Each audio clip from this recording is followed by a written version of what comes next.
안녕하세요. 암 전문의 김자영 원장입니다. 여러분 중에서요, 내 암은 왜 낫지 않을까? 이렇게 꼬박꼬박 항암 치료 받고 있고 치료를 이렇게 열심히 다 하고 있는데 왜 내 암은 계속 커지거나 아니면은 치료 반응이 미미하거나 약제 내성이 빨리 오거나 이럴까 해서 마음이 굉장히 속상하신 분들 계시잖아요. 근데 이거에 대한 해답이, 이거에 대한 열쇠가요, 암세포가 자라나고 있는 동네에 해당하는 종양 미세 환경에 있어요. 이 종양 미세 환경은, 종양은 암이란 뜻이고 미세는 마이크로, 눈에 보이지 않는 환경. 그러니까 종양이 자라날 때 눈에 보이지 않지만 자기가 잘 자라나기 위한 동네에 환경을 만들어 놓더라. 자, 이게 종양 미세 환경인데, 자, 그렇다면 우리가 이 종양 미세 환경을 우리 쪽에 유리하도록, 암 치료에 유리하게끔 그렇게 바꾼다면은 암 치료에 좀 더 잘 듣고 암세포의 성질도 바뀔 수 있게 되는 거거든요. 그러니까 생명체라는 거는 환경이 바뀌면은 그 생명체의 성질이 바뀌게 되거든요. 암세포도 이 암세포의 악성도가 매우 클지라도 그 종양 미세 환경이 바뀌면은 암세포의 악성도도 더 순해질 수 있고 치료의 반응성도 더 높아질 수 있는 겁니다. 자, 그래서 이 종양 미세 환경이라는 거 7가지 있거든요. 그래서 제가 이 7가지 무엇인지 여러분들에게 제시를 하고요. 그리고 이거 잡아야 되잖아요. 그래서 종양 미세 환경 7가지 완전 정복하는 로드맵까지 오늘 제안하는 영상을 준비하려고 합니다. 자, 종양 미세 환경은 영어로 약자로 TME로 부르거든요. 자, 암세포가 자라나기 좋은 환경 7가지 있어요. 자, 첫째, 염증 환경. 둘째, 혈소판 환경. 셋째, 저산소증 환경. 넷째, 산성화 환경. 다섯째, 암 친화적 면역 환경. 여섯째, 섬유원 세포 환경. 자, 이거는 섬유화 환경이라고 생각하시면 돼요. 자, 7번째, 비혈관성 영양 환경. 자, 이게 암세포 친화적 환경이다. 자, 그럼 이 한 가지씩 어떻게 암세포를 성장시키는지 이야기를 좀 진행해 볼게요. 첫 번째는 염증 환경이에요. 자, 이거는 여러분 모두 대부분 그냥 개념적으로 그렇지 맞아 하죠. 왜냐하면 암 자체를 우리는 염증 덩어리라고 일단은 생각을 하거든요. 그렇기 때문에 주변에 염증 반응을 만들어 놓고 다른 약물들이 잘 침투되지 못하게 하는 그런 환경을 만들고 있다. 자, 두 번째는 혈소판 환경이에요. 자, 무슨 말이냐면 염증이 일어났을 때는요, 염증 세포들만 있는 게 아니라 혈소판도 함께 작용해요. 그래서 사실은 우리한테 몸에 너무 필요한 이 혈소판이 암이 자라나는 데는 또 도움을 주는 세포에 속해요. 그래서 혈소판이 이 주변에서 환경을 이루고 암세포를 돕는다. 세 번째는 저산소증이에요. 이것도 여러분들이 잘 알고 있을 거예요. 암은 기본적으로 저산소증을 만들어내요. 근데 이 저산소증은 모든 치료에 대해서 내성이 잘 생기게 하고 항암, 방사선이 다 안 듣게 하는 환경이에요. 그래서 이 저산소증을 우리는 극복해야 된다. 네 번째는 산성 환경이에요.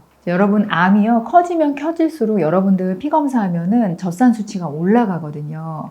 암은 자기가 자라나기 좋은 환경이 산성 환경이기 때문에 산성 환경을 계속 지속적으로 만들고, 이 산성 환경도 우리가 하는 실제 표준 치료를 잘 안 듣게 하는 요인이 됩니다.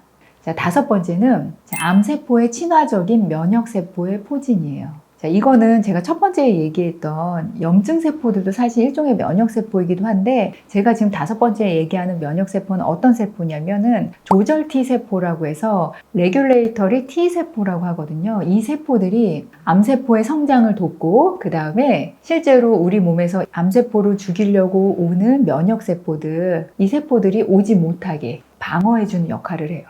그래서 지금 전 세계적으로 제약회사에서 레귤레이터리 T세포를 억제하는 약을 만들려고 노력 중이에요. 자, 그래서 이 면역세포조차도 이 주변에서 암세포를 돕는다. 자, 여섯 번째는 섬유아세포의 작용이에요. 자, 섬유아세포라는 건 뭐냐면, 이 섬유세포가 말하자면 우리가 상처나거나 했을 때 새로 만들어지는 원래 조직과는 조금 다른 상처를 채워주는 세포에 속해요. 이런 섬유세포들이 암세포 주변에 포진을 하면서 약물의 투입도 어렵게 하고 암세포의 성장을 돕고 있어요.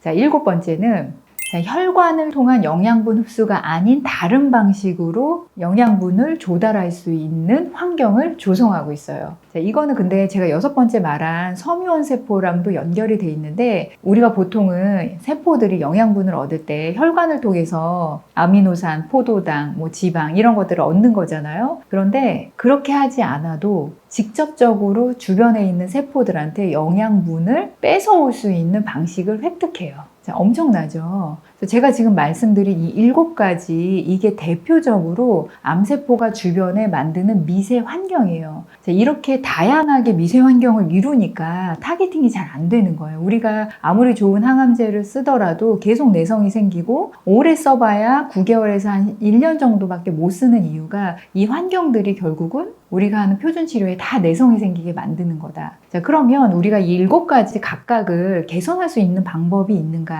있어요. 제가 그러면 그 대표적인 것들을 이야기해 볼게요. 첫 번째 환경이 염증 반응 환경이라고 그랬잖아요. 이걸 막는 방법은 항염제를 쓰는 거예요. 이거의 대표적인 게 진통소염제고 이부프로펜이에요. 두 번째는 혈소판이 이 암세포의 성장을 돕는 환경을 만든다고 그랬잖아요. 이걸 막는 게 항혈소판 작용을 하는 아스피린이겠죠. 자, 세 번째, 저산소증을 해결해야 된다라고 했잖아요. 자, 이 저산소증을 해결하는 방법은 고압산소예요. 이 고압산소는 방사선이라든지 항암치료 또는 수술하기 전에 정말 중요하게 작용이 들어갈 수 있는 치료고, 사실은 여러분들이 이제 4기암 환자분들 중에 많이 쓰는 약이 아바스틴이라는 약이 있는데, 이 아바스틴이라는 약도 어떻게 보면은 암세포가 만드는 이상한 비정형의 혈관들을 없애고 제대로 된 혈관을 만드는 역할을 해주거든요. 그래서 이 저산소증을 해결하는 게 암세포 성장을 막는데 굉장히 중요하다. 네 번째, 산성화를 막아야 된다고 그랬잖아요. 이 산성화를 막을 수 있는 대표적인 성분이 뭐냐면 구연산이에요. 그래서 구연산은 약으로도 있고, 구연산이 또 많이 들어있는 게 이제 식초들이기 때문에 식초를 이용해서도 우리가 우리 몸의 이제 산성화 환경을 개선시킬 수 있는 방법이 있는 거거든요.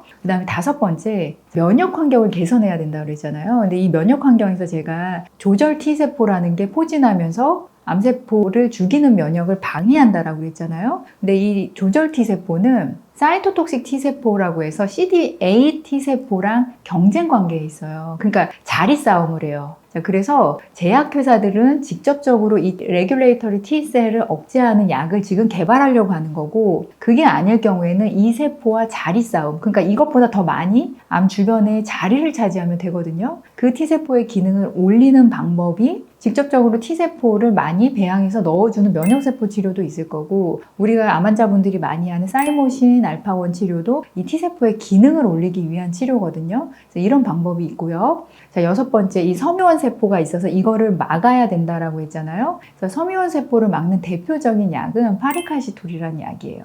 파리칼시톨은 이제 췌장암 환자분들도 많이 하지만, 사실 췌장암 환자가 아니어도 약제 내성이 빨리 생기는 4기암 환자분들, 그 다음에 암의 크기가 좀 크신 분들, 이런 분들 같은 경우는 이 섬유원 세포들이 아마 강하게 작용을 할 가능성이 크거든요. 그래서 이런 경우에 파리칼시톨 치료가 이 섬유원 세포의 작용을 억제시켜준다. 자, 7번째는 암세포가 혈관 작용이 아닌 방식으로 영양분을 획득한다고 했잖아요. 자, 그래서 이거를 막는 방법이 있으면 되죠. 이것을 막는 방법에 해당하는 약이 뭐냐면, 알벤다졸, 펜벤다졸 같은 구충제와 하이드록시클로로킨이라는 류마티스 관절염 약이에요. 이 약들이 암세포가 직접적으로 옆에 있는 세포의 영양분을 뺏어오는 것을 막아주는 역할들을 해주는 약이거든요. 자, 그래서 제가 지금 이 7가지를 쭉 나열을 했잖아요. 이 TME를 걷어내는 치료들이 있어야만 우리가 하는 이제 표준 치료들이 제대로 잘 들을 수가 있는 거다. 그래서 이 방식들이 너무 많기 때문에 한두 가지 방식으로는 사실 잘 안 되는 거기도 하는 거거든요. 그래서 제가 이렇게 간단하게 소개는 했는데, 사실은 약 하나하나, 그 다음에 기전 하나하나가 어떤 식으로 하는지, 그 다음에 제대로 사실 약물이라든지 용량이라든지 이런 것들이 들어가야지 이것도 제대로 작용들을 다 하는 거거든요. 그래서 이 하나하나 세부적인 내용들도 또 다음 시간에 이어가는 시간 가져보겠습니다. 자, 암 치료가 어려운 이유는 이 TM이 종양 미세 환경 때문이다. 그래서 우리가 이것을 어떻게 하면은 더 녹이고 없애버리고 걷어내고 정말 우리가 하는 표준 치료들 잘 듣게 할 수 있는지 우리 전략 잘 세워서 4기암 환자분들에게도 치료를 이제 효과적으로 할 수 있는 방법들 하나하나 찾아갔으면 좋겠습니다. 그러면은 저는 또 다음 시간에 여러분들에게 도움이 되는 내용으로 찾아오겠습니다. 암 치유할 수 있습니다. 화이팅!